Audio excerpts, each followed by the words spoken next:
So, welcome. We're a very small group today. The weather is not exactly cooperating with our group. However, the fact that all of us are here says that we're here in total commitment to what we're going to be talking about, and this session is recorded so other people can join in the conversation at their own leisure. So the Racial Equity Team Task Force of the Synod is really happy to welcome Reverend Marilyn Miller and Dr. Joyce Caldwell, who have been very, very, very active for decades in doing things connected with racial justice in the ELCA, have done seminars and workshops, many of them at Lutheran colleges and seminaries. So I think we're really privileged today to have them. And I just want to put another little plug in for a workshop that Bethel is going to have next Saturday talking about implicit bias. And it's from 1:30 to 4:30 at Bethel. You can go to the Bethel website to sign up if you're interested in looking at implicit bias, which is another way of looking at how come we all participate in racism when we don't intend to be racist, but we are. So, Joyce and Marilyn. All right, thank you. Good afternoon, everybody. So who's from Bethel? So who's doing your workshop?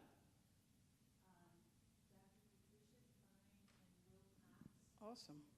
Wonderful. Okay, that's great. Okay, wonderful. I was just asking because we're part of the Gamaliel Network Foundation, and we're a part of the Wisdom Organization, so we're doing an implicit bias workshop around the state as well. So I was just wondering, I was like, I wonder if we're connected with them, but thank you. But we're all talking about some of the same things, so it's just so important, right? So I'm Pastor Marilyn, so I'm so happy to be here with you all.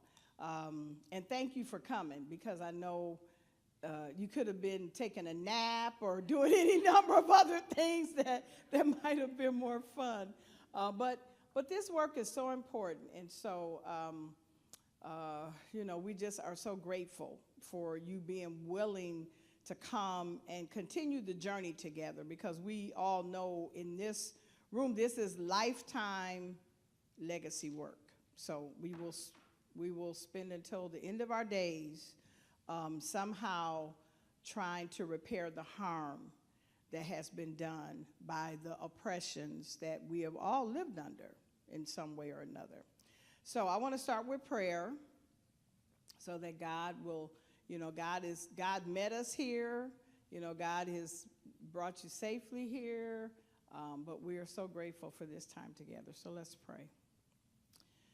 Good and gracious and amazing God, we are truly grateful for the safety of arrival. We are truly grateful for these men and women, sojourners who have taken the time out of their busy schedules to come and talk about these very important issues and topics, and to get some more tools for their work here in the Synod.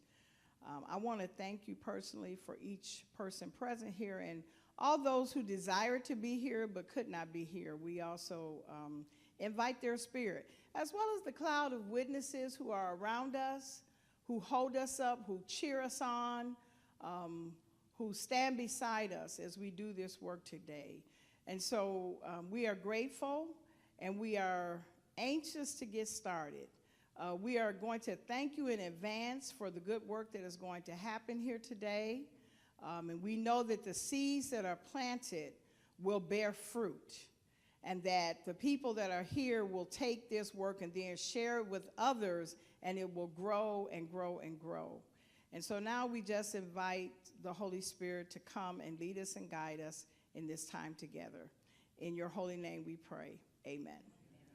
And we would like to invite you all to introduce yourselves. So if you could say your name, where you're from, if you're with a congregation, if you play a role there, or staff, or lay members serving in some capacity, whatever it is that you would like to share, please. I'm Nancy Morris from St. Stephen's, and I'm here to support Mary. I'm Roger Morris from St. Stephen's. I'm a layperson. My name is Elisa Brandt, and I am at St. Stephen's in Monona as well, and my role is pastor. My name is David Reinhardt. I'm also from St. Stephen's. I'm husband to the pastor, which means I wear many hats. All right.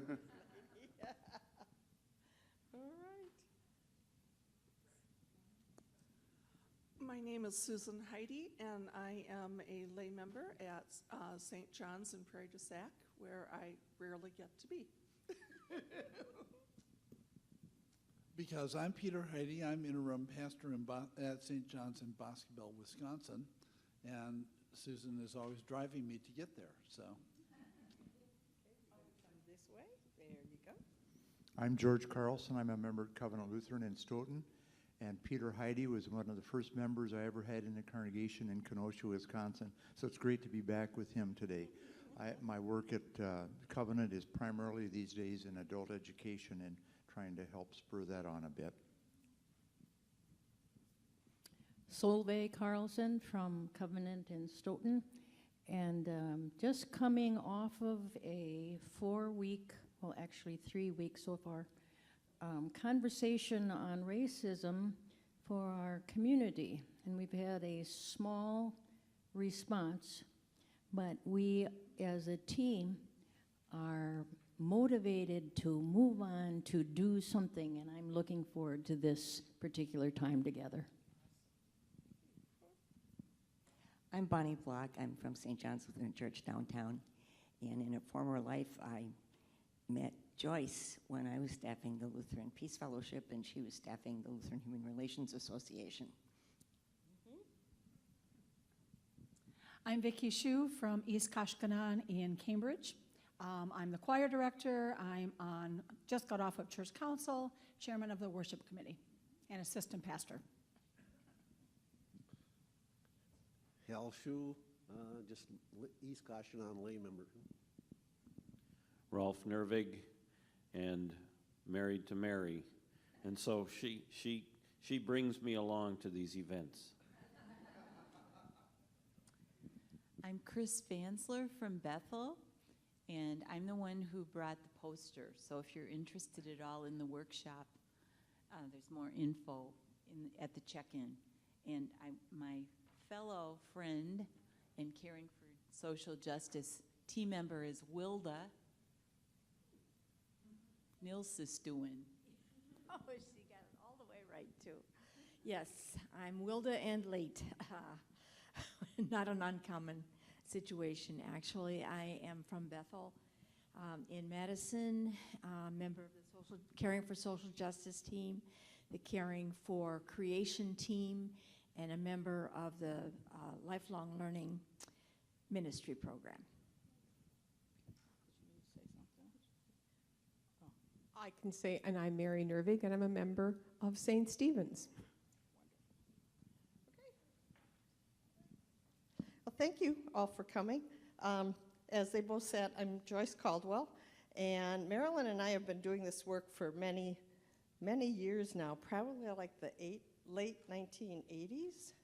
So, and it's been part of the gift of my life to have Marilyn in mind and all of the people that we've worked with across the ELCA. It was a gift back in the day when Bonnie and I regularly peopled Pinecone Restaurant because it was halfway between Madison and we would talk about our mutual work through Lutheran Peace Fellowship and Lutheran Human Relations Association. So the background that Marilyn and I work out of in some of the work that we do is based in Lutheran Human Relations Association, which was an independent pan-Lutheran national organization founded in 1953 out of Missouri Synod roots, became pan-Lutheran of ELCA but existed outside the national church to be a voice of conscience to the national church. So was very active throughout all of the years on resolutions, work for racial justice, but also the intersectionality of oppressions, of racism, sexism, classism, homophobia, all of those pieces that we worked on collectively to look at the organization sort of faded out of existence in the 2012-13, and just yesterday, today's Sunday, Friday, had a conversation with, was Francisco,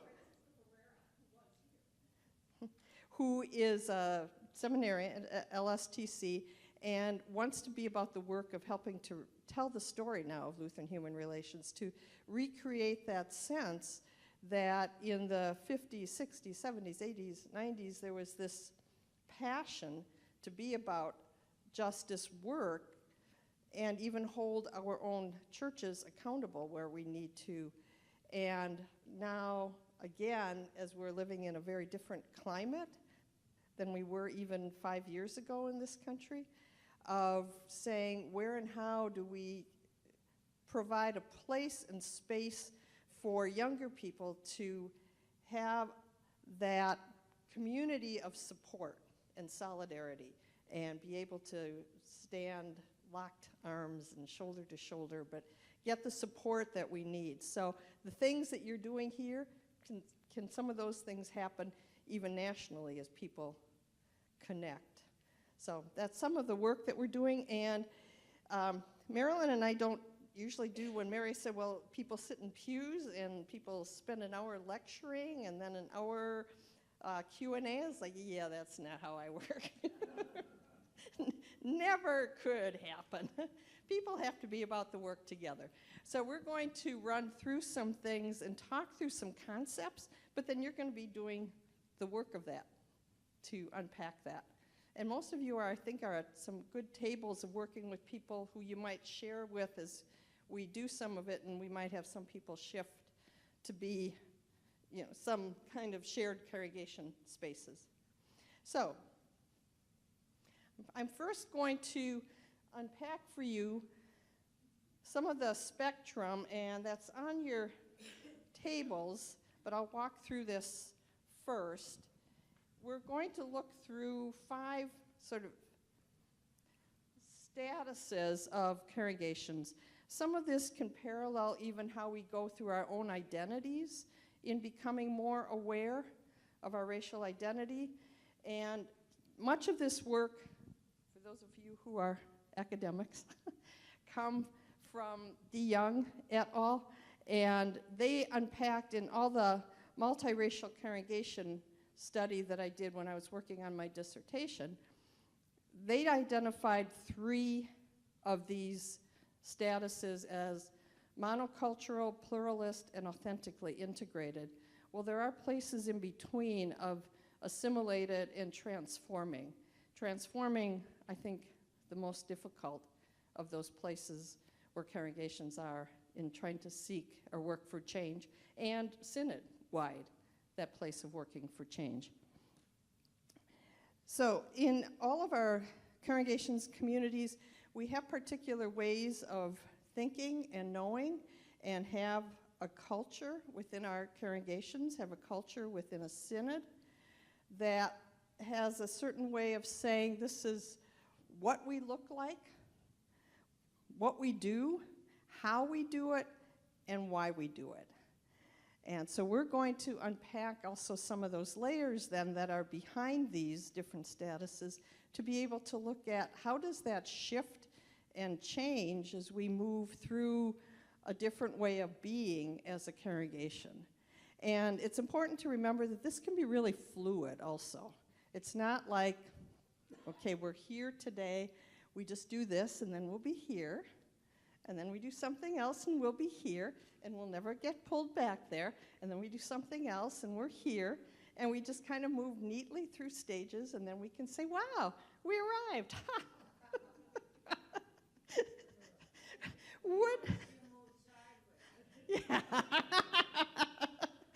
Yeah.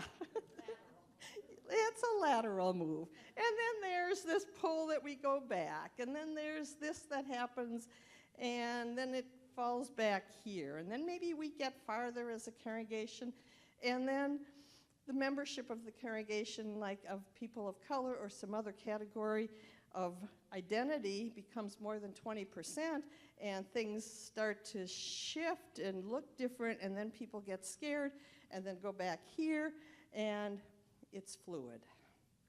It's always fluid, and the reality is we obviously never arrive.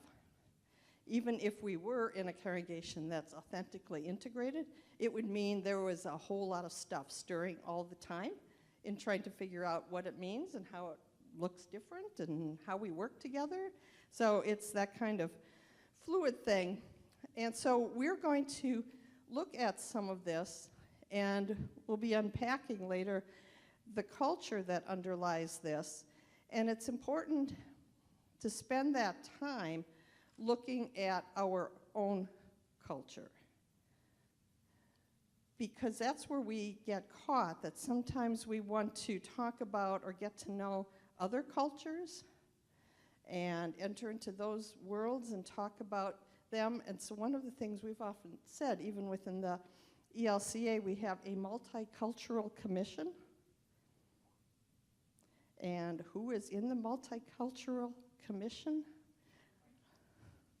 It's all the ethnic associations. So we have African Americans and American Indian, Alaska Native, and Asian, and Pacific Islander, and Hispanic, Latino, Latinx, and Arab.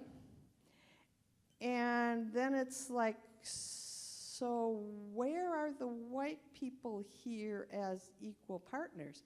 Oh, they're the ones who are the norm and the standard that everyone else gets compared to. So when we talk about a multicultural group, we tend to be talking about other than white. And one of the steps in all of the processes is to be able to explore, well, what is it about being white? What is the white church? How does white culture operate so that when I sit down at a table, we are all coming with our own cultures and understanding of our own culture to say, I am just one voice at God's table. The way we sometimes tend to operate is that it's a white table that others get invited to. Does that make sense? So one of the deep challenges in doing this work is looking at those places of whiteness in a church that is at this stage still primarily white, to say what are we doing, how are we doing things, and why are we doing it, that it stays this way, even though the ELCA, when it was formed in 1987, said that we wanted to be 10% people of color or language other than English in 10 years. We're a few years beyond that, and we still really have not changed much. Well, and we're not going to change unless we deeply examine who we are and what keeps it that way, and what are those invisible pieces that are going on. So we're going to listen to and wrestle with some of that and discern some of our values as we go through this. So we're going to look at several areas of analysis that kind of work to hold us in place, or the pieces that we need to look at each of those different statuses in the spectrum. So one of those is organizational culture. What's going on? How are we doing things? Why are we doing it? That's going to be the place we'll most deeply examine today. The race of leadership. Who's in charge? And for the authors who did most of the work on multiracial congregations, their third one of examination was degree of social interaction across races. So how much is really happening deeply in deep interaction? If there are people, how are people of different races interacting? And then as I was doing the work and expanding on this, I would add the process of decision making. Who's making decisions? How are decisions being made? How are they being implemented? For whom? Who are people thinking about when they make a decision? The engagement in social issues for justice and equity. What level of that is happening at a very deep level with deep conversations and conscious and socially reflexive. And that's the place where you all are today, obviously, gathered together to say, so why are we doing this? Why do we operate this way? It's being able to look at when we form partnerships to say, how are we operating with our partners? Am I assuming power here? Are we really equally entering into conversation? But it's constantly looking in that social reflexivity at ourselves and ourselves as a group, as a congregation, as a synod, saying, what's going on here? And why is it going on? And then the ability to engage in conflict. If we are not willing to engage in conflict, there is absolutely no way we will make the changes that we need to do to be authentically integrated. And that's one of the pieces I think that gets hard and is sort of a white social norm to avoid conflict, to be really nice to each other, to share the peace and smile, and to have coffee and eat our desserts. And, and then everything is good, because if we don't really, wrestle with things, we can feel good and feel comfortable, and it's no fun to be uncomfortable and to engage in conflict. But it is one of the things that I powerfully learned in the time I was doing my dissertation. Nancy Ammerman and Penny Angel Becker and others write about congregations in conflict and congregations that wanted to change. No congregation that changed did it without conflict. And congregations that were conflict averse didn't change. And congregation that I observed for 9 months as my ethnographic study talked a good talk, but never changed. And in many of those congregations, there's a fear of conflict, because if we engage in conflict, we'll personalize it. And we don't want to hurt people. Well, we can engage in conflict around the issues and be socially reflexive about what's going on here and how are we doing that. And that's the piece of being able to wrestle together. So those are some of the areas of analysis in looking at the spectrum. Okay, so pull out your sheet in front of you of the spectrum of congregations. So it's pretty obvious what the monocultural category is. It's monocultural. It's one way of doing things, and in the general case of the ELCA as a primarily white church, it's seeing the white way as the right way and the norm. And it's sort of that we've always done it that way. Why would I ask any questions? Why would I want to change it? Things are just fine the way they are, so let's just keep on doing it. So it's being culturally unconscious, and it's just operating in the background. So is our rural context the drawback? I would not say the rural context has to be the drawback.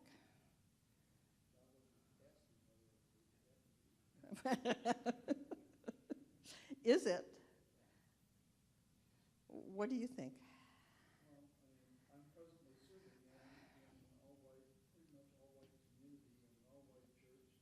It's been an all-white church for 165 years, and it's not likely to change next week. Mm-hmm. Mm-hmm. Yes. Okay. So we moved here from northeastern Iowa where there is cultural conflict, and it's whether you're a German Lutheran or a Norwegian Lutheran. And you have, in rural areas, you have a hard time getting those churches that are really small to say, oh, we should maybe look at sharing a pastor and becoming a group. But you can't, because we've always been a German Lutheran church and we've always been a Norwegian. I mean, you're already assuming we're all white and we all agree. And in my experience, that's not true. And there's probably other white differences that I'm not. Because I asked some people one time, I said, why don't you just go, you've got about 10 people over here and they've got 15, you've got these 2 churches. Well, we make coffee different.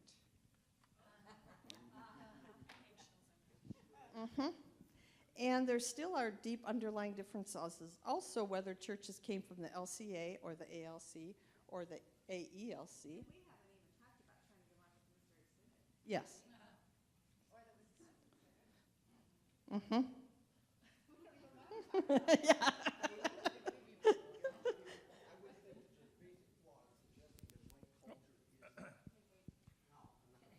We're recording these? We're recording it, so if you don't,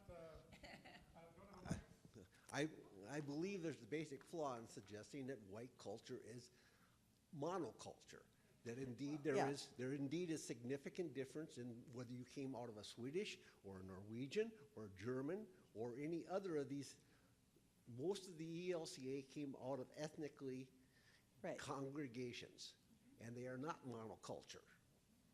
Yes. And so to suggest that they are creates a problem to begin with.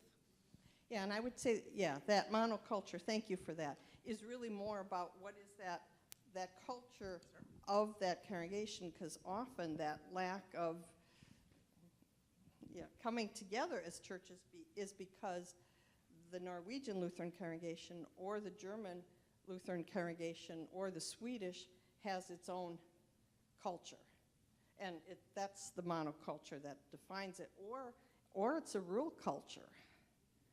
I mean, there are very, very many different cultures that are operating all the time. Every congregation has its own culture. Every synod has its own culture. Every business has its own culture. There's men's culture and youth culture, and there's so many different ones.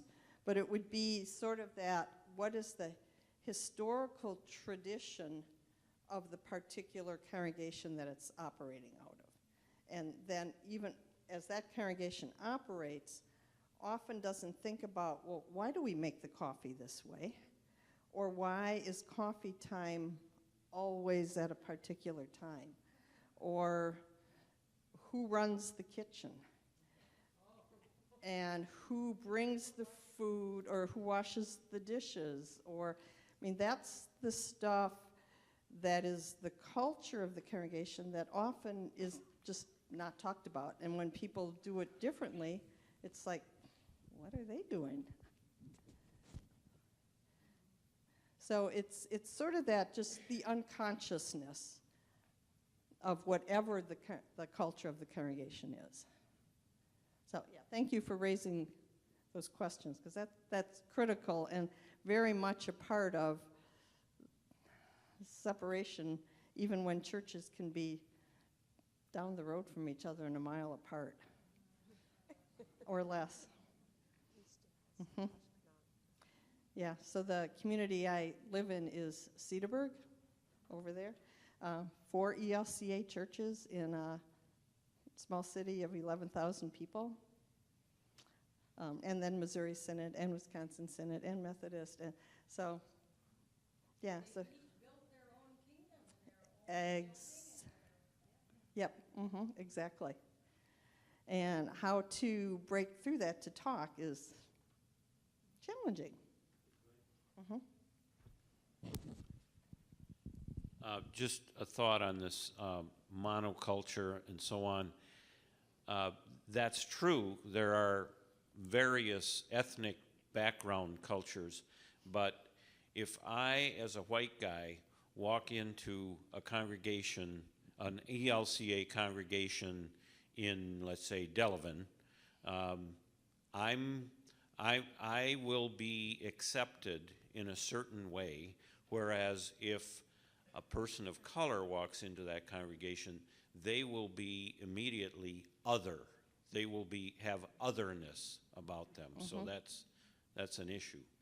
Yeah, when I visit a congregation and walk in, and I could go to pretty much any church across the country in the ELCA, I'll know how to pick up the worship book, I'll know how to follow the service, and I have never once been asked, and how long have you been Lutheran?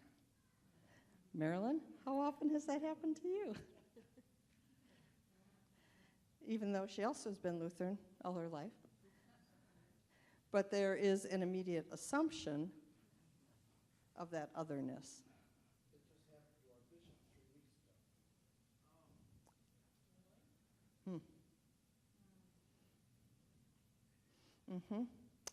I would guess she's going to have many stories on the kinds of questions, and yeah, it is still that place of what are some of those invisible norms that just make it easier for some people than it does for other people. When we move to Assimilated, it's pretty much the same way of operating is going on, but it might mean that there are some persons of color within the church, some interaction across races, but it would be pretty surface.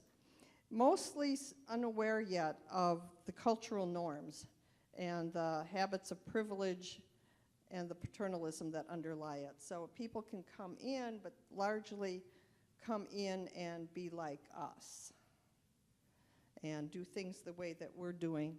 And this stage is addressed in the ELCA social statement on Freed in Christ, Race, Ethnicity, and Culture that came out a few years ago from the ELCA, but has not changed much. And it states in that statement, this church has not moved much beyond an assimilation approach to culture, where the assimilated are those who adopt the values and behavior of the dominant culture. This keeps us from benefiting from the plurality of cultures already present in our church and from appreciating the plurality of cultures in society. Our society and church has melded many European ethnic groups into mainstream America, but it has included people of other cultural identities only insofar as they have taken on the values and behavior of the dominant culture. Some of that, tends to shift sometimes, and then it shifts back, but it is still overall in the large overarching reality of melding into the mainstream ELCA, melding into the mainstream American culture. Yeah.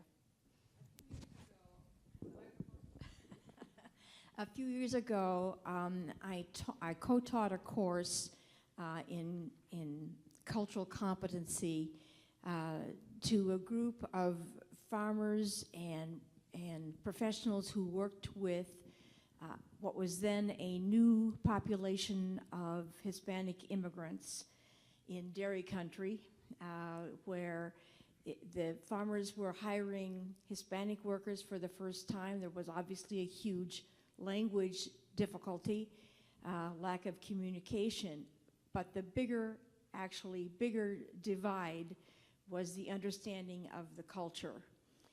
And so another person asked me to co-facilitate this course with her, and we started with what is culture, because people don't even recognize that what is so familiar to them is part of a learned culture, learned attitudes, learned behaviors, learned ways of thinking that they just assume are right because they have nothing to compare it to. In this particular incident, you're talking about people who have lived in this same area for generations, some of them, and certainly multiple decades for some of them. What else do they have to compare it to as to what they've always known, and their parents and their neighbors and so forth? And we found in this course that they were very receptive to getting that basic bit of understanding that we do have a culture, we have our own culture, and we made them look back as who were the immigrants to this area and what were their lives like, and what's changed since then. Now, look at all these people coming from Mexico with out of poverty and no education, et cetera, et cetera. What's it like for them trying to be part of this community? And it did make a difference.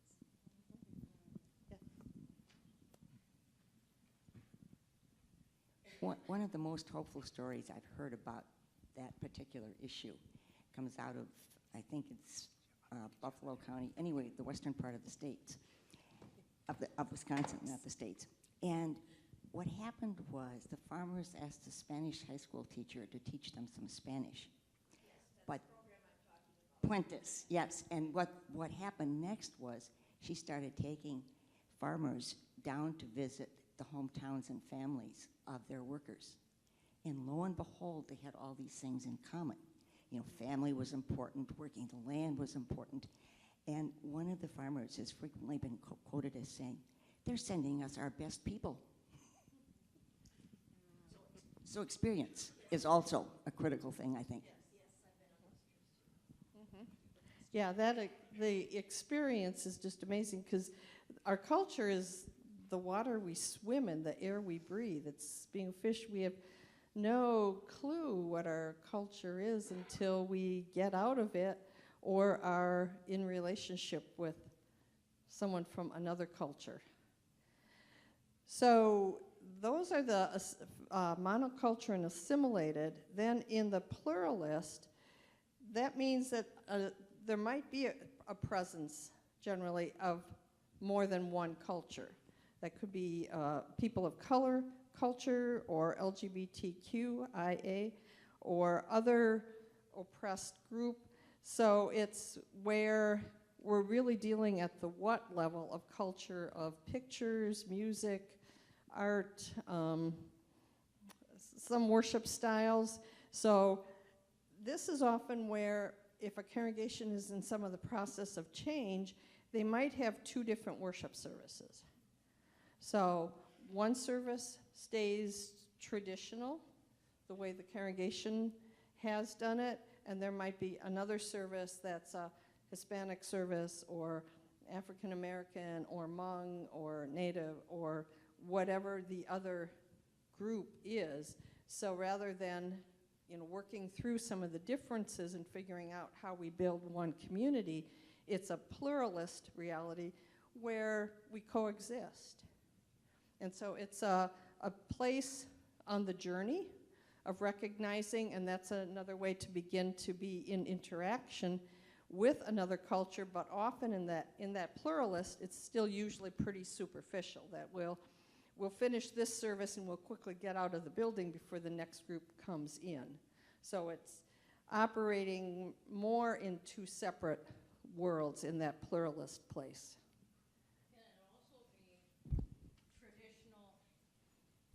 Traditional versus contemporary. Yes, very much, because that's another culture, yes. Yeah. And there's an author, Chavez, who has done a work on cultural ecology of congregations. So he builds an axis of ceremonial on the vertical and enthusiasm on the horizontal. So then that we have 4 quadrants. Traditional Lutheranism, and this is where religious tradition and demographic characteristics can get melded, and then when we forget that they are 2 separate things. So tends to be in Lutheranism and some other mainline Protestants, high ceremony, low enthusiasm. So printed bulletins, kind of not a lot of movement in the service, hired musicians, hired musicians, and a very more programmed high ceremony. There can be congregations that have much the same social demographic that could be like Alliance Bible churches that might still be white, middle class, but high enthusiasm and low ceremony. So the demographics don't necessarily need to be melded, or how the service looks does not necessarily need to be connected to a particular demographic of people. But religious tradition also plays into that. So yes, a contemporary service and traditional service can engage congregations also in conflict, because that's really two different cultural ways of coming at worship. So also it needs some conversation, and sometimes might have some conflict in there to get that, but then can get to it through a pluralist lens. Let's just coexist as two different things. And usually at that place, people also still operate in how they interact with the community, not in deep engagement in social issues for justice and equity, but more through a volunteerism approach. So we will come and serve at the food pantry, or we will be engaged in whatever the social ministry is from a distance. Right, give our money, or we'll go serve, but I'm on this side of the table, and you're on that side of the table. So volunteerism is a way that we perpetuate our distancing and not engaging in the deep work that needs to happen. It makes us feel good, but it's a lay liberalism that maintains social distance. When we move into transforming, and this is where a congregation would have to not be afraid of conflict, because in transforming, it means becoming race cognizant. It means being able to be reflexive about the structures, the processes, what are we doing, how are we doing it, analyzing the social and intellectual unconscious, exposing some of the interests that bind groups into unequal power relations, saying, you know, when I'm giving something and I'm serving, I'm maintaining an unequal power relation. I'm not saying, well, how are we in this together and how do we serve, but we're maintaining particular power dynamics. And in moving to the transforming, it's that process of repositioning power and decentering the circle. I mean, the circle just continues to go on and on and on until we start to say, wait a minute, why is it? And then it starts to wobble, and we can start to help move it. But it's that process of doing a deep audit and trying to look at everything that we do as a church or as a synod and saying, why? And what does it mean?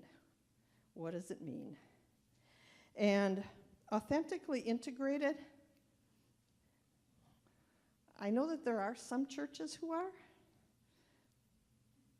but as I was doing my research, I could find very, very few. I think those who are probably just living it out, you know, trying to make sense of it. And it's a place where there would have to be constant dialogue, because the people together are trying to figure out, what new thing are we creating? How does it look different? How do we operate different? How do we share power? How do we share decisions? How do we go about everything that we're doing? So and that's a journey that would be ongoing and needing constant work, because it's easy to, it can be, to be pulled back into some other place. And even where if it's a multiracial congregation, where often it can be that the white people leave. It tends to be, as I found in research, and I think it's true of many places if we look at congregations, when we reach that, it's usually 20% is the critical mass where things start to shift. 40% can be a really critical number where people then, if it's the white people who have been in power and assume this is our church, when shared decision then it gets to those numbers, usually it ends up that the white people leave and it becomes, you know, an African American congregation or Hispanic. There will likely still be some people who will want to be a part of it because it's important to them in their life, but that's where, even if a congregation gets to that point, it can take a lot of work to maintain that, because there's so many forces in all of our lives that pull us back. So any questions or comments? Yeah, Peter? Mary's coming over. Okay, I'm one of the newest members of the ELCA Disabilities Ministry team, so that I'm a zealot. Understand that. That one of the things that we are discovering as people with disabilities in the ELCA is that congregations say we are handicapped accessible. And then 90% of the churches now have wheelchair ramps and all these wonderful things, but you can't use the bathroom because you can't get a wheelchair through the door. So my question is, in the context of equity and in the terms of racism, what are the things that we do that say that we're welcoming and then you find out that you can't use the bathroom? It's a good question, and there would be a lot of those. Should we address that, or we'll come to that? Yeah, we're going to come to and spend the biggest amount of our time on culture, because that is the key question. What are those things that we say, welcome, but? And for those of us who it works for, we aren't even aware. I mean, when I was the director of Lutheran Human Relations and we would do an institute every year, there was a very active family in Lutheran Human Relations who had a son who was in a wheelchair, and we would have gone someplace to check out a site, and we would come back, and the mother would say to me, and what was the accessibility? And I would say, oh, I have no idea, because I didn't have to notice. It wasn't the way I got into the building. It wasn't when I had to go to the bathroom that I knew I could get in or not.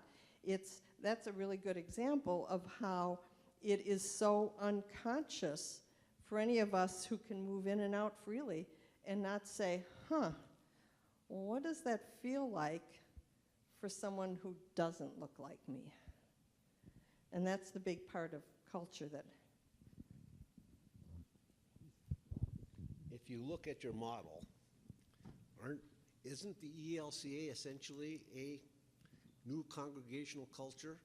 Wouldn't all those other congregations that came in to form the ELCA, didn't they have to give up part of their culture to become a new culture? And now isn't culture constantly evolving?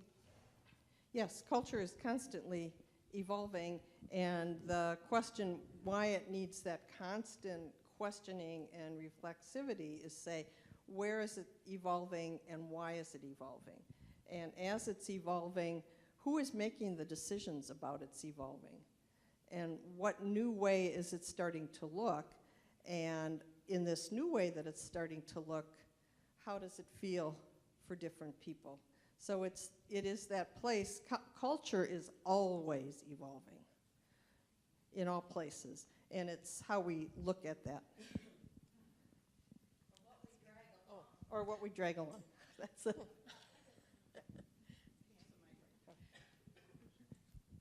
Well, when we talk about immigration and new people coming into our country, the other night we were watching the Heritage thing on PPS, and they had Paul Ryan and Marco Rubio.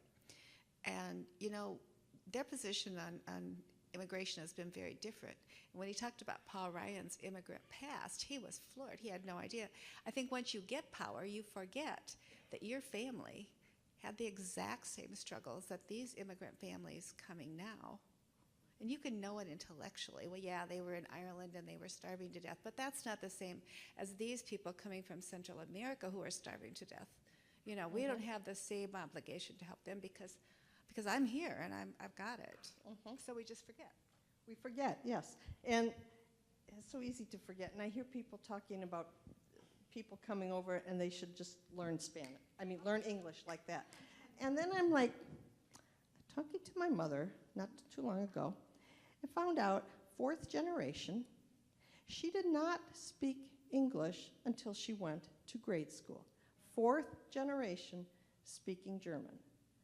And so why would we expect new immigrants today to be immediate in learning language? But yes, forgetfulness.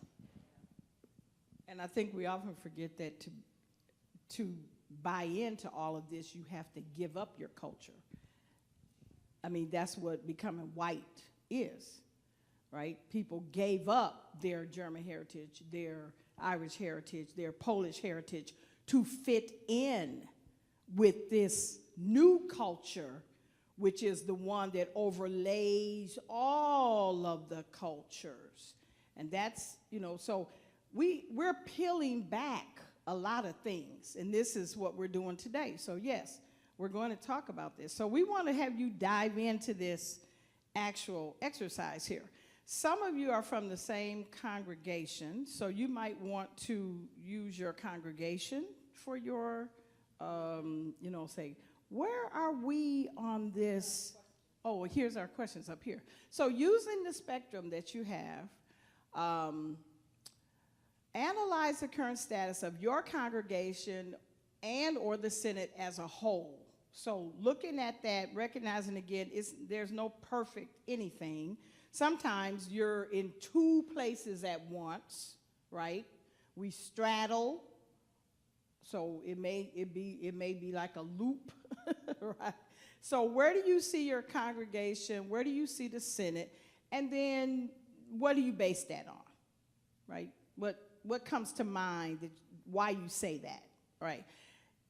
The last one is the other one that we definitely want you to think about, is identify at least one area for engagement to stimulate change and growth. How much time do we have for this? Like 10 minutes? Okay, so you're not gonna have a lot of time, so that's why we're not gonna be able to say 2 or 3 things. But maybe one thing, what's an area of engagement to stimulate change and growth, either in that congregation or in the Synod, right?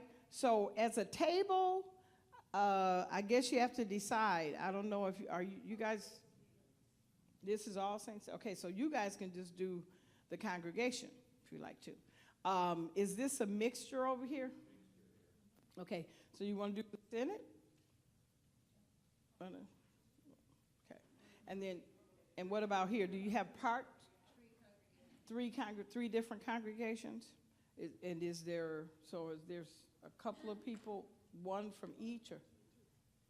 Okay, so there's one person. Well, you can analyze your own, or you can look at the Synod, so the people that are. That's a whole nother issue. Okay.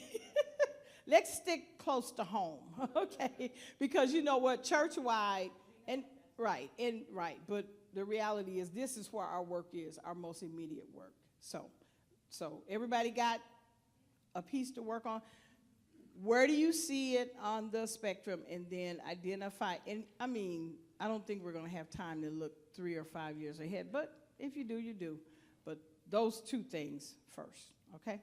All right, we'll give you 10 minutes. Somebody take notes to report back. Yeah. Somebody share what you all came up with.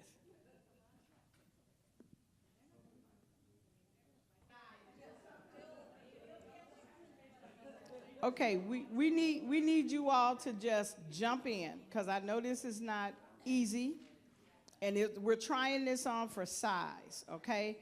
You're gonna.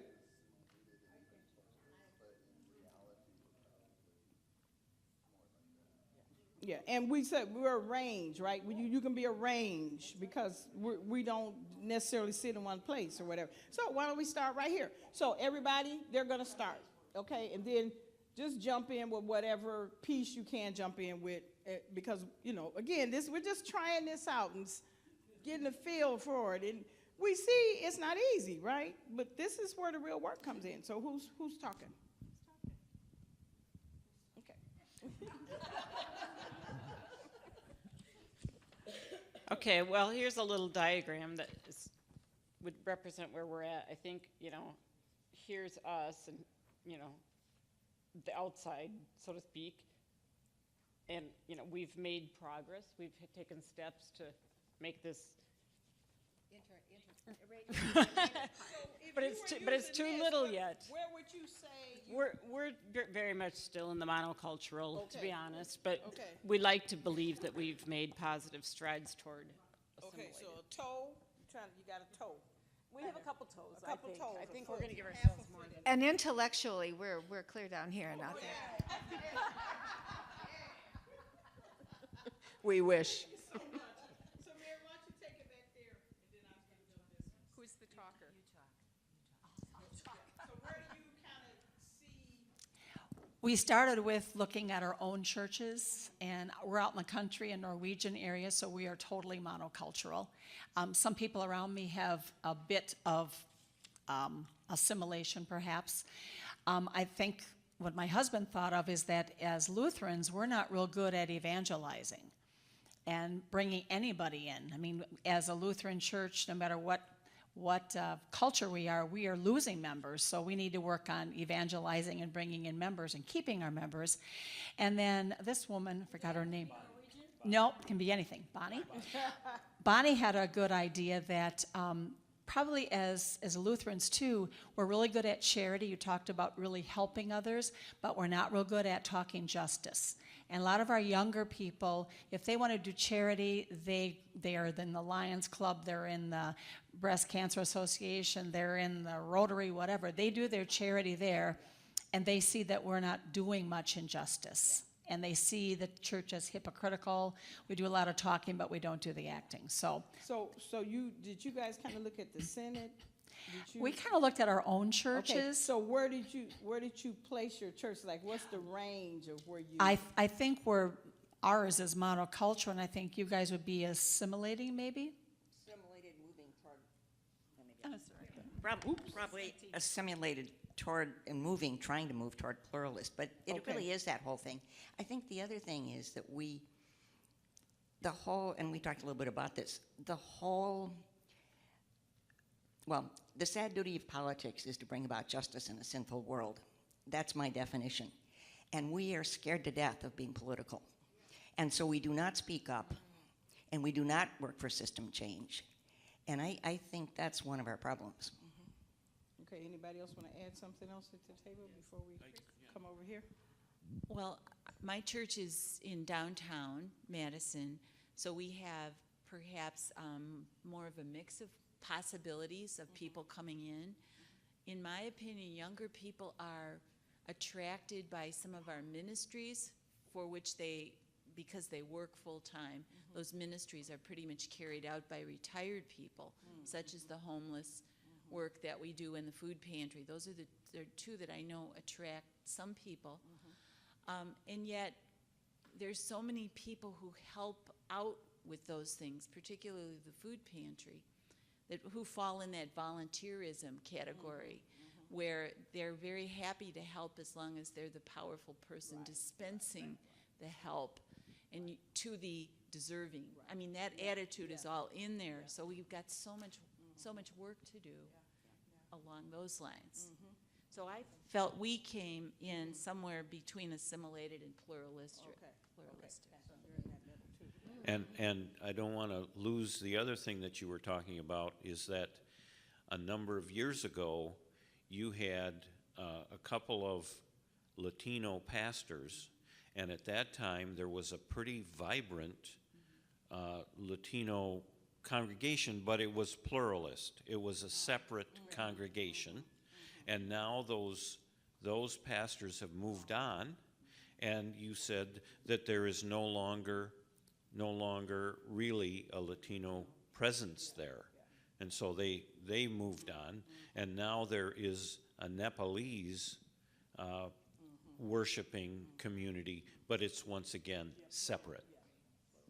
Although I have to say, we had one of their babies was baptized this morning in the traditional service. Keep hope alive. All right, who wants to start over here? About where your congregation, or you want to say a little bit?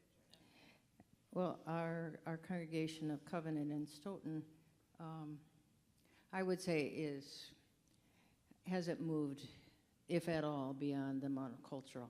Now, they will welcome when we have brought Bhutanese refugees in for a given Sunday. Some people will hang around and actually touch those folks and greet them and glad to have them and then really not move beyond that. But the strong, we said not only for our congregation, but the strong resistance is being afraid of conflict, afraid to face or even talk about an issue because, oh, this conflict will pass. It always does in the past. Let's just move on and get on with something else.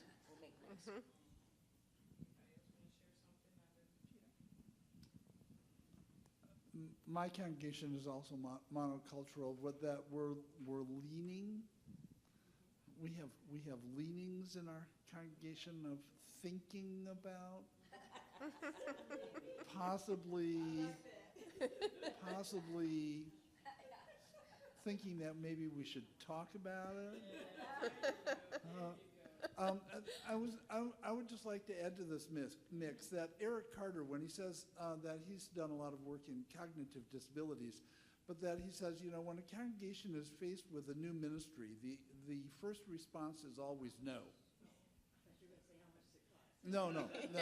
The first response is always no, and that after that, the movement of the congregation is wanting to do ministry to those people, and then maybe if you get really progressive, that you do ministry for those people, but it's not. You know, that he said, and as you move up the progressive line, that you do ministry among the people, but you're still separate. And he said the goal is always to try and get to the point of being able to do ministry with. And my congregation is sort of at between the no and to mode. My church is the same as the same one that Chris just talked about, and so we have congregations within a large congregation, you know, political diversity, great extremes. We had the Nepalese congregation, the Hispanic congregation, the homeless group, you know, we're all in the same building or have been at different periods, but we don't operate as a congregation. So there are a number of ministries for outreach at the moment, but I don't think that we could put ourselves very far advanced in this list. There are people trying, and there are new efforts, but we have a long way. Okay, all right. So, diagnosis determines treatment. That was what one of our colleagues used to say all the time. We have to be able to analyze where we are and who we are. That is a big step in the process. So let's not underestimate our struggle here. That's a good thing, right? To just peel it back and keep peeling it back and keep peeling it back until we kind of say, yeah, this is kind of who we are. That's a great bit of progress because then you know where you're starting, what you're addressing, right? Then you can start to look at strategies and things, conversations and ways to approach things. But if you never do that, you end up doing things thinking people are going to come. And, right, or escape, and nothing happens. So yeah, this is good work. So don't be too concerned about the struggle of it. You have to, again, it's just like that conflict. Struggle is important in this work too. Yeah, medical school is like 4 years or something, right? So, you know, this diagnosis takes a while. So we're going to I'm going to run through this kind of quickly so we can get into more of culture. But looking at some of these dimensions of oppression. So we often think about 3 different levels. So there's the individual level, and the reality is that we all hold some kind of prejudices.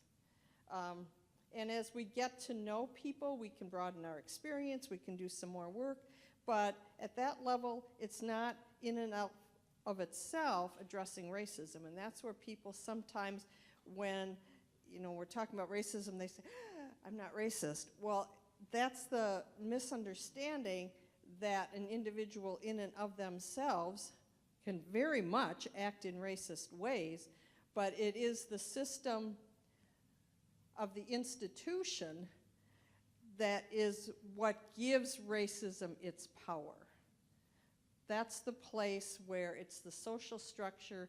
So that's where, for example, if Marilyn and I were out in the parking lot and we had an altercation after the meeting and somebody called the police, the likelihood of who they will believe would be me. That's where racism is about the institution and that power and place of the institution. But changing some of those, that's the power, changing some of the practices, policies, procedures, laws also in and of themselves don't change the underlying system. So we've seen time after time laws within the country, those that put things in place like slavery, Jim Crow, the Chinese Exclusion Act, the Indian Removal Act, but we've also seen the 13th, 14th, 15th Amendments, we've seen the Voting Rights Act, we've seen the Civil Rights Act, we've seen Roe v. Wade, we've seen Brown versus Board of Education. We've had those laws, decisions, but even those in and of themselves don't change because there are still people involved. So there's a law in place, but that doesn't mean we all follow the laws or don't find ways to, make things still happen in particular ways. So the cultural place is that place in between, that invisible of that place of privilege that is the values, norms, the ways of thinking, seeing, being, societal expectations, all of those things that if I can move easily back and forth between the individual place and the institutional place, well, it means it's probably because I don't have to think about it. Because the culture that's connecting all of this is invisible to me, and it's comfortable to me. And I don't have to think about how am I going to act or be received if I walk into any Lutheran church, or how I'm going to pick up the book, or what I'm going to do during the sharing of the peace, or how I'm going to participate in the prayers of the people, or whatever. It's just that place, I don't have to think about it. And it is that deep, deep, deep reality of culture that's the habits and norms and the tradition and the history that tends to then help to decide what we're doing today, is based on some of that legacy of the past. And as you said before, culture is always shifting. So it's shifting within churches, but we see it shifting at a national level around public displays of Christmas, legalization of marijuana, acceptance of gay marriage. There are realities that culture continues to shift, and it also does in churches, but those things that tend to really shift at some deep levels is usually because there's some kind of conversation has been going on and people have been shifting in that.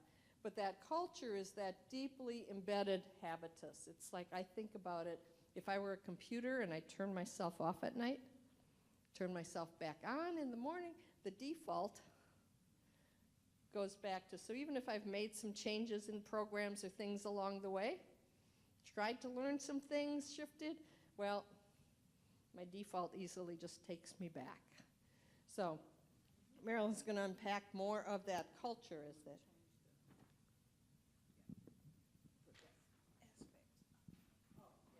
So the power, privilege, prejudice equals oppression. Okay, so when we start talking about culture, it's like peeling an onion, right? So we can kind of think of it that way. So we're talking about all these kinds of things. So ways of viewing time, that's cultural. Ways of taking in information, and we're going to peel these back in a kind of looking at, what, how, and why. But ways of communicating, that's not the same across cultures. ways of expressing ourselves, what's acceptable in our culture, ways of interacting or being in relationship, right? Ways of viewing space. So those are some of the things that we look at when we start talking about cultural aspects and values. So let's look at what some of those things are. So when we look at culture, we think about there's the surface stuff, there's that stuff in the middle, and then there's that stuff down underneath that we cannot see. And often we're bumping into that stuff that we cannot see. We think we understand the culture because we've had some experience at the what level, maybe even the how level, but we've never really gotten down to the why level. Why do people do what they do? So at the what level, we look at things like language, the symbols, the artifacts from a culture. It's what we see, what we hear, what we experience, right? So Milwaukee is well known for all of these ethnic festivals. And there are people who go from festival to festival to festival. And they think that they have immersed themselves in a culture. No, you had a beer. You, in that culture, but you did not immerse yourself in that culture. But that's what people think, because they go in that what up there, I bought a cute hat, I got a sorry, I got, and all this stuff that we put on the surface and we think we've arrived. The language, the signs, popular sayings, jokes, it's the things there that we can see, the heroes, the rituals, the holidays. Those are the things, it's the what on top. But then underneath that is the how people do what they do.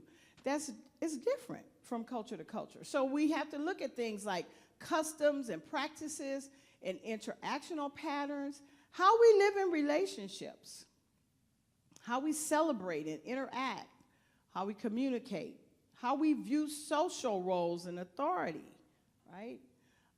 We have all these things going on, our nonverbal and our verbal communication patterns.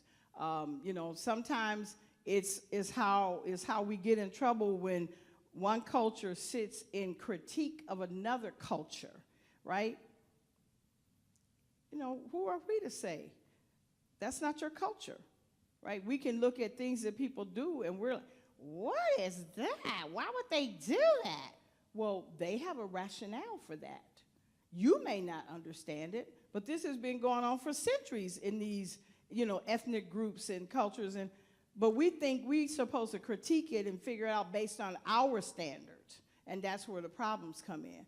But then even deeper than that is the why people do what they do.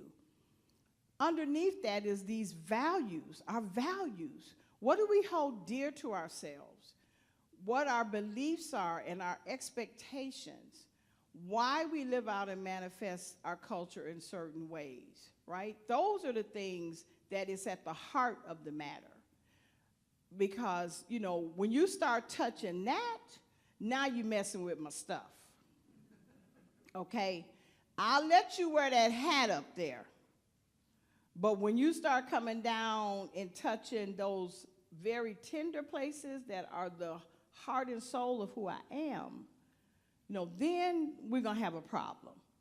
And people do that and step on that and don't even realize that they've done it. And they're like, what? Why'd she get mad at me? What happened? Well, you went to a place that you didn't even realize that you were going, but it happens so quickly people don't even realize it happens. So the next piece shows you again a little bit more of the things that are involved here in the what, how, and why. And it's just, again, some examples of what we see being done, and then why we see those things being done, and kind of some explanations of those. So, we can tell when we go into a hotel, for example, who's doing what? Who has what role? We can tell by the uniforms. We can tell by, really by what people have on. You can just about say that what this person is doing, what that person is doing, what that person is doing. That's the what, again, of a culture that we see. And we see this all around us, and we don't think anything of it, right? We have things set up certain ways, and we have just learned that to be the way it's supposed to be. That's what we say in our minds. But it's just one way. And that's what we forget. It's only one way, right? But that's the what. And then the how we see these things. Patterns for living, our traditions, our customs. There are written cultures, and then there's oral cultures. Some cultures have hierarchy. Some cultures have consensus, right? It's not that's right and that's wrong. It's this is this way and this is that way, right? They're just different. But we put value on them, right? Because we're taught to do that, right? We didn't ask for it. It's just we learned it, right? And all along the way, all those pieces that there's, you know, how we analyze things, how we express ourselves, and time, right? How we value time. I'll see you tomorrow. Some of you have traveled outside the United States, right? And you've gone to places where time is just time. But here, time is money, right? And time is you better be on time, or else I'm upset with you because you're wasting my time, right? So it's whole, you know, you have to adjust depending on the culture that you're walking in, right? And it's hard when you think about people come from one culture into another culture, and then all of a sudden they're expected to assimilate and do exactly what that culture is doing. Well, that's not so easy when your body is telling you something totally different, right? And then finally, the why. Values, beliefs, attitudes. These are norms and standards that govern our community life. There is, in some cultures, a holder of the truth. In some cultures, there's truth within the community. You sit down in a circle and you talk about it. And we all come up with the truth. You know, that's just different. But some people look at it and they say right and wrong, right? This is how we get in trouble, right? So again, time is money, time is time. So we're going to give you an assignment because we want you to, I guess what, you want to talk about the Synod or your congregations? Congregations. What do we see? So somebody's going to get the what, one group is going to get the how, and one group is going to get the how, why. So analyze your layer. Oh, you're going to do that. Yep, that's better. So we'll have this table do the what, how, why. And we'll give you a piece of newsprint, and you don't have, it's only like 10 minutes, so you have to think and start to write. And just try to do some examples from your congregation. So in thinking about that what layer, you know, it might be what's the style of worship? If you have stained glass windows, what do they look like? What's the artwork? What's the curriculum? So think through what are some examples of what that help to, again, diagnose what is the culture. And here, how are things done? Who makes decisions? Who allocates resources? How are policies made? How are they instituted? How are they followed? And here, that deeper why level, what are those values that underlie you as a culture, as a congregation? You know, what is that basis for that of what it is you deeply value? So when discussions might happen in the congregation around moving the altar or the baptismal font, or when things explode, what value was just hit and uncovered? But think through that why level. So yeah, we're going to put the pyramid back up so you can kind of use that to help to work through, and we'll be bringing newsprint in a couple minutes and markers so you can write some things down.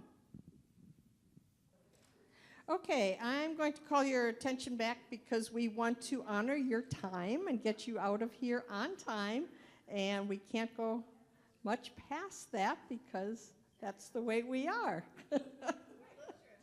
Right. And if worship service goes past an hour, you know, it's not good. So if we go past 2 hours on this, that's also not good. So We'll honor your time. So we'll start with what and then how and why, and have you just hold it up and somebody share, just so this is kind of a mutual diagnosis, so you all get to see how we can think about these things. Well, somebody else will have to read it, because I can't read it. Okay, the what of St. Stephen's. We have a big organ. That was a big deal for the congregation. It's a nice organ, so that's a very, very important what in our congregation. And we have choir robes, and still everybody wears choir robes in the choir because they've always worn choir robes, so they wear choir robes. Yeah. So you have to honor the gifter. And then another what that we kind of locked. We did remember that we do occasionally have drums in the service, so that is a what that also exists, and that is other expressions of music and worship, and the piano that's used frequently. The congregation is pretty informal in terms of dress coming to worship. And a what of the congregation is just the architecture of the structure. So the architecture of the structure has a large space for hospitality. And that's a significant what of our space. No church basement. I'm not sure. So everything's on the same level. That's a what. There is no. There's stairs everywhere. You figure that out. But they're not many. Coffee is an important what. Very important what. And we are English speaking.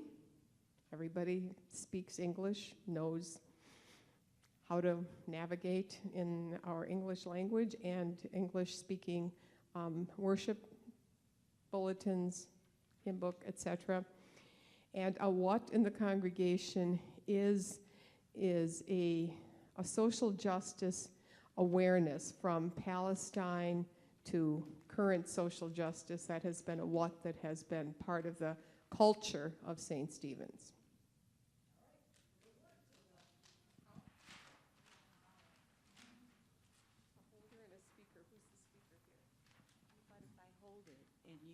And you speak. You're delegating, Chris. Okay, so we started off with the how of congregations that are, there's oftentimes, in terms of governance or making decisions, there's oftentimes the formal structure, and then there's the informal. There's the people who are behind the scenes. They may be large donors. They may have been members for 45 years, whatever. They may just be really good at fixing things, and so they exert some of their own informal power. Communication, we simply noted that communication can oftentimes be an issue within the congregation.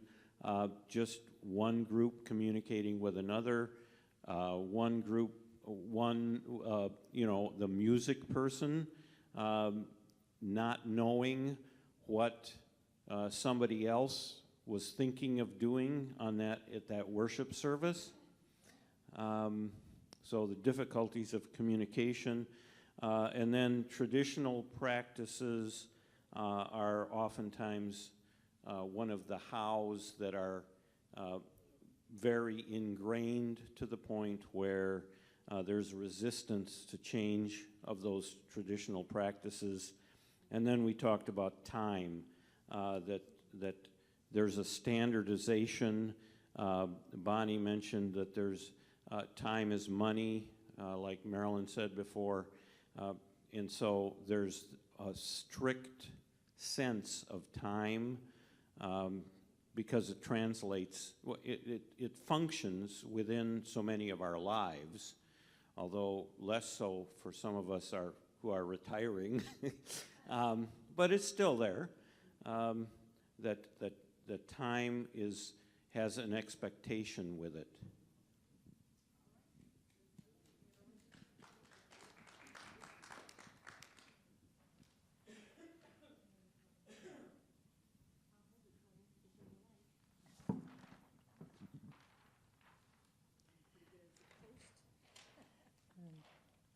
Well, we had the why question, and not sure exactly if we really answered it, but talked about a power control maintained so that permission is needed for all decisions, including something maybe as small or as big, it depends on your perspective, of using the prescribed recipe for the communion bread, which doesn't allow the use of naan, the Indian bread, or maybe Swedish rye, you know.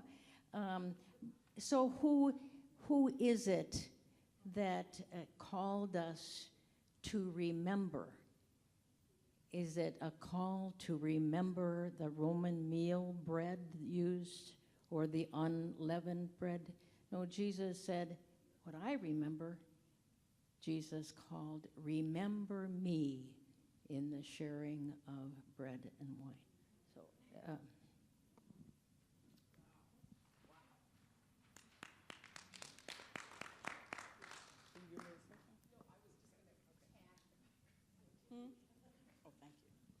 All right, very good. So you get a taste for the things that you can start to look at in your own congregations or organizations or whatever it is that you're participating in as you're doing this work. But certainly, you know, you might notice as you move towards Synod Assembly this coming year, for example, some of this stuff. Right? What are we doing? What do people see? What are they going to see when they come to the Synod Assembly? How is it going to function? You know, how will it be inviting for everyone to be there? And then ask why we're doing some of this stuff, you know, and maybe it's time to have some conversations about doing something different. No, one of the things that I get most challenged about is I do this work, and I think year after year I'm getting less patient with the church because we don't use our power. We have been given this Holy Spirit power to do amazing, powerful things, and we're just not embracing it. So I really want to encourage you all. When I see you again next year, I need to hear some stories about how you did that. Because we do need to remember, we're not doing this alone. God has this work. God holds this work. This is God's work. So we have the power. It's what we're going to do with the power. That's our question. What are we going to do with the power that we have been given, right? Because we can stay complacent, we can stay quiet, we can, all of that stuff. What are we going to do with it, right? We have it. Let's use it. So as we close out, we just wanted to, if anybody wanted to share something that you learned or something you see differently or something you appreciate, we just want to give you a chance to share that before we go. So if anybody, yes. I've been doing a lot of reading about organizational change or societal change, and I don't have the citations in my head, sorry. But one of the things I find very hopeful is that some of the research is showing that when you have 3.5% of a population that is absolutely committed to a change and will give their lives for it, that you start having a different public conversation. And that there are two kinds of change. One is incremental, where you go step by step by step. But sometimes you have transformative change. And it is often, you know, all the incremental stuff, but it is also, again, that sort of reading the times and speaking up that I think really, you know, I think Occupy is an example. Because suddenly we have started talking about the 1% and the tremendous economic injustice. I think some of the conversation now about mass incarceration and mass supervision, you know, and the racial disparities, we, you know, the facts are there and you can't hide in the sand too much longer. So, you know, I think and it is a biblical thing to believe in change. Somebody else want to share anything about what you learned or see differently? One of the things that has bubbled back up for me is past experience, long time ago in the late 70s, and we were members of a congregation on the north side of Milwaukee that was the neighborhood was going through rapid racial change. So late 70s, we had enough, the congregation had enough time where there were a small group of significant African American people who had joined the church and were there long enough to learn all of the ins and outs and so on. And I was president of the congregation, and I was trying to figure out how do we bring more of these newer folks into the life, the vital life of the church. And one of the things that struck me was, because originally I was thinking more of the formal structures and things like that, and we were starting to move in that direction, but the light bulb went off for me, and I said, one of the power places in this congregation is the kitchen. The white women had the kitchen, and that's where I tried to start working on, because a lot of these African American women, they were wonderful cooks, and so we started to move in that direction. Yeah, you got to find a place. Find a place. Anybody else? Anything you want to share? Our church had a group who were movers and shakers in the area of caring for creation. And after the summer of 2017, the Women's Triennial, which some of you may have attended, which had a very strong social justice kick to it, that's when we began. Some of us who attended knew that something had to happen. We had to start something. And so that's a plus in my view, that seed is beginning to sprout now in our congregation. Wonderful.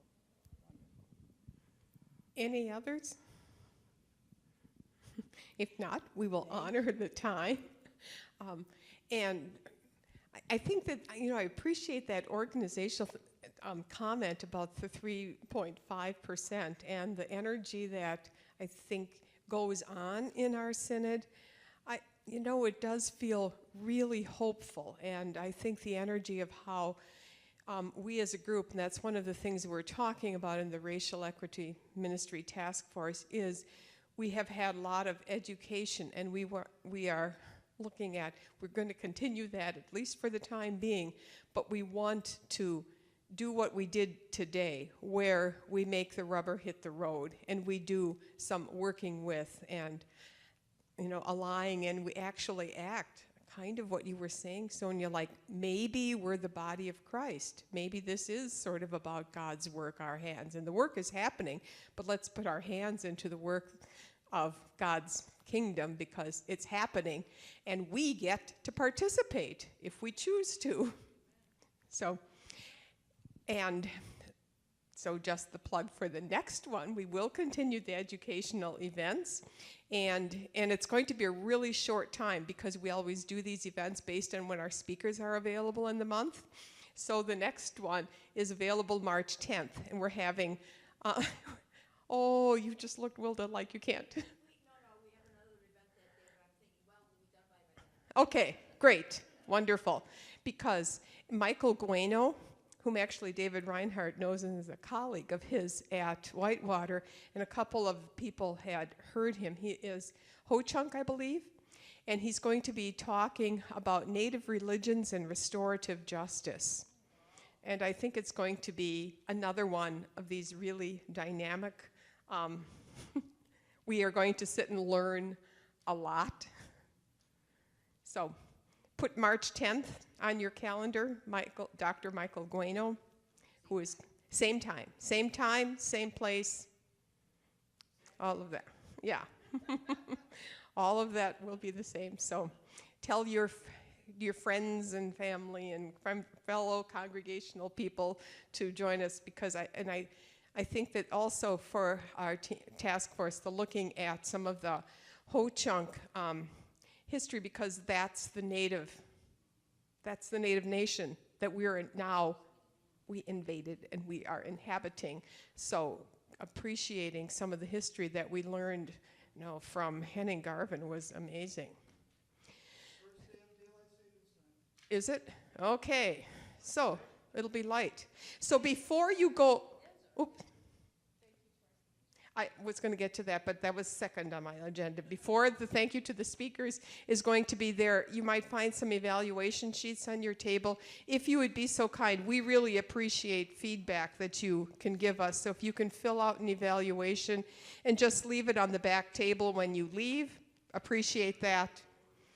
And then the final is, thank you so much, Marilyn and Joyce, for coming to us. Thank you so much for your work.